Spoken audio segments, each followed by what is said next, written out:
When I was 7, I thought monsters only lived under my bed.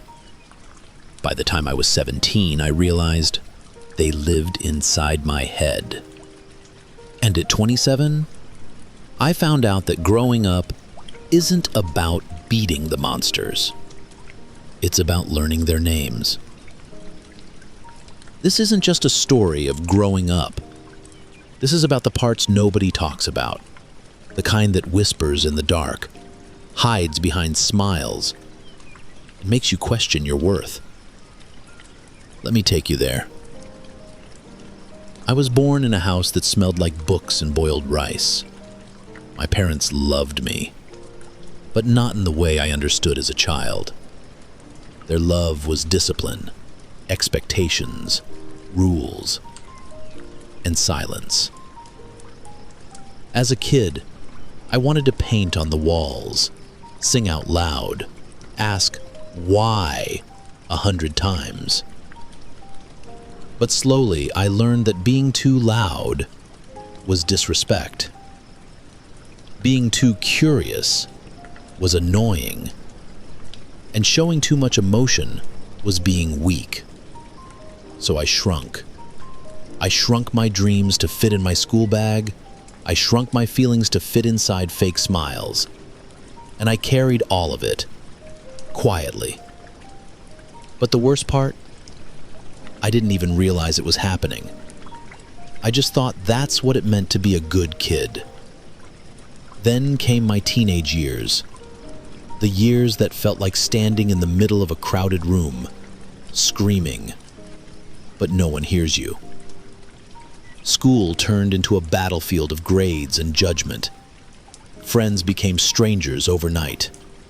And hormones? They turned my own mind against me.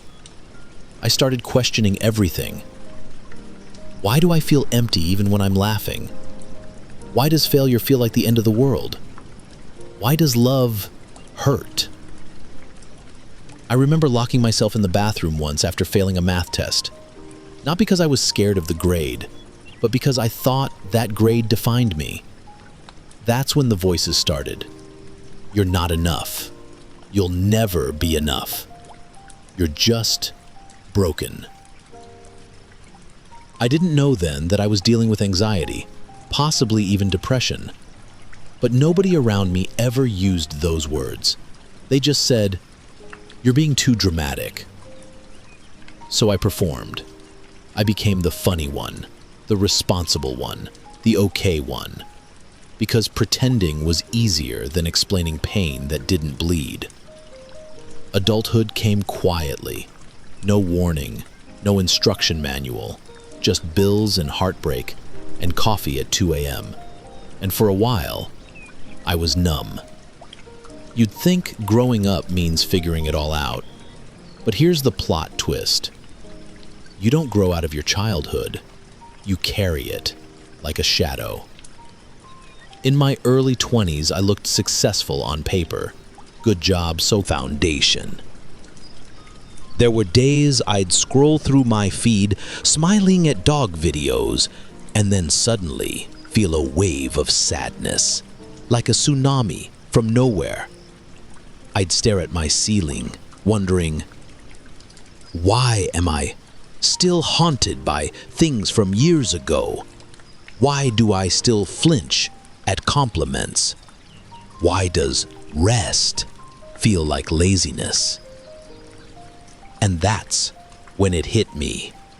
I was surviving, not living. Healing isn't a straight line.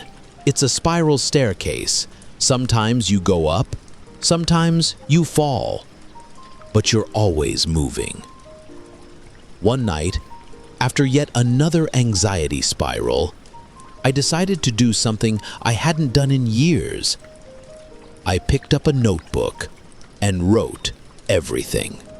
The pain, the guilt, the fears I never said out loud.